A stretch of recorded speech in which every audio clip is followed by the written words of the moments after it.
It's Miss Karen. Today we're going to be making something a little different, going with our letter G, and that is going to be a God's eye. So what we're going to do is we're just keep it simple. A couple popsicle sticks.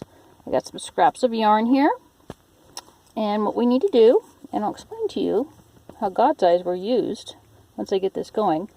But you want to put them together. Pick your yarn.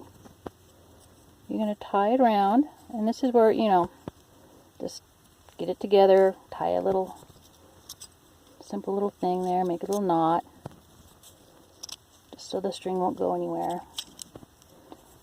Okay, and then you kind of hold them in place, okay, and you weave over and under.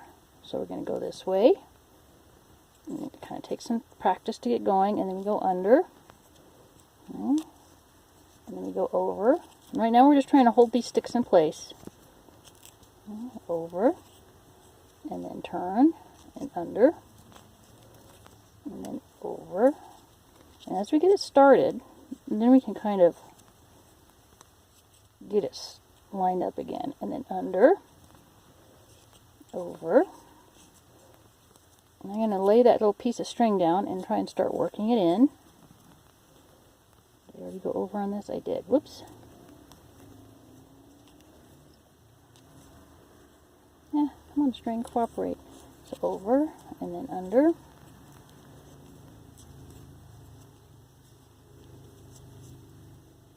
And over.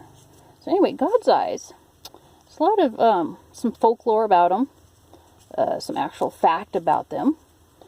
But these are something that were used and seen a lot down in the New Mexico area and in the northern part of Mexico.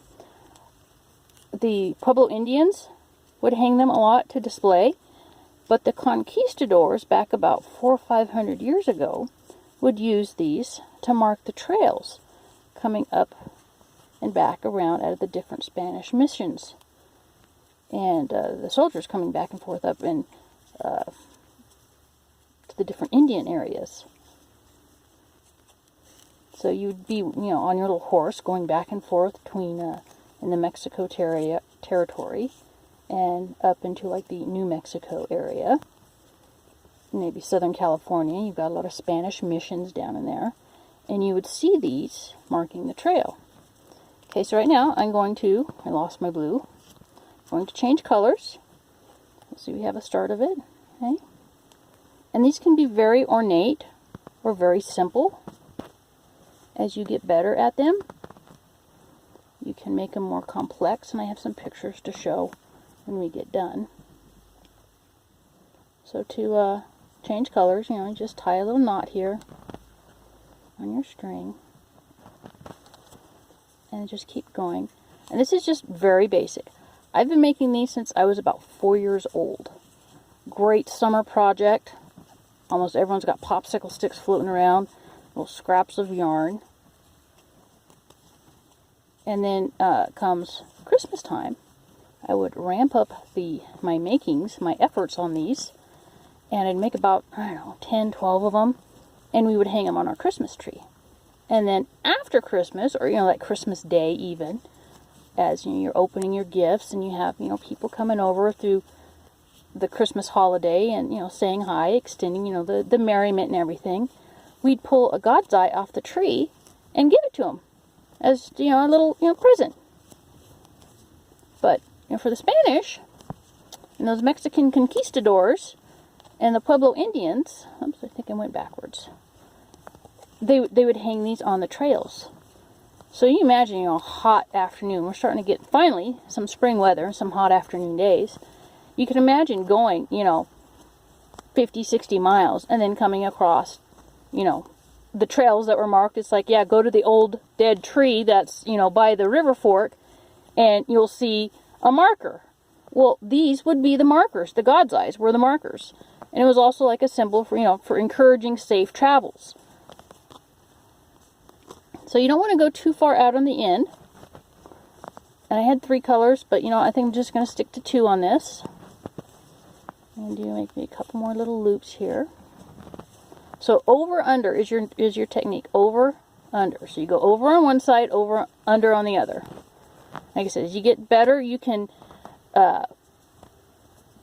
go around and like maybe do 2 rows over, 2 rows under, and then go backwards. Now what I'm going to do is I'm going to make a loop, okay? So let's see if I can make this halfway decent. Yep, hang on. Go around, then I'm going to make one more pass, over, under, over, and then catch this again here. Okay, and then we can just trim our string. And what I like to do is kind of, keep my finger like here, kind of like just tying a knot. Stick your finger through, grab your string, pull it up. Now you could tie a knot here too. Different ways, however you want. You can, tie the knot on the end and use this piece that I'm going to trim off. Make a loop on it to hang up, or you can just incorporate it into this. So there, you have a little Godseye, perfect little decoration. And so that you can see what I've meant by some of them. Okay, so as you can see, some of these are pretty ornate. So you can imagine, being on a horse, or walking the long trail, and then seeing some of these. And they can be pretty big. I've made one that was 3 feet in diameter. So you can imagine, seeing one of these off in the distance and knowing that's your trail marker where you need to, turn or continue going straight. So, really interesting history on these. And you can see, there's some of these are pretty ornate. So not only as trail markers, but, decorations to hang in the pueblos and in the teepees. So here's your Godseye. You can get online. There's actually, I think I found this on Pinterest. The little pattern for how to start it out. Okay, so you're tying your strings. And then just that whole over-under technique. And then it shows you tying a different color on. But, these are really great. So there you go, we made a Godseye. I said I would make these, and I was about 4 years old I started making them, and make 10, 12, 15 of them sometimes, and we would hang them on the Christmas trees, and then as Christmas came and people come to see us, we would just, give them away. Alright, you guys go have fun.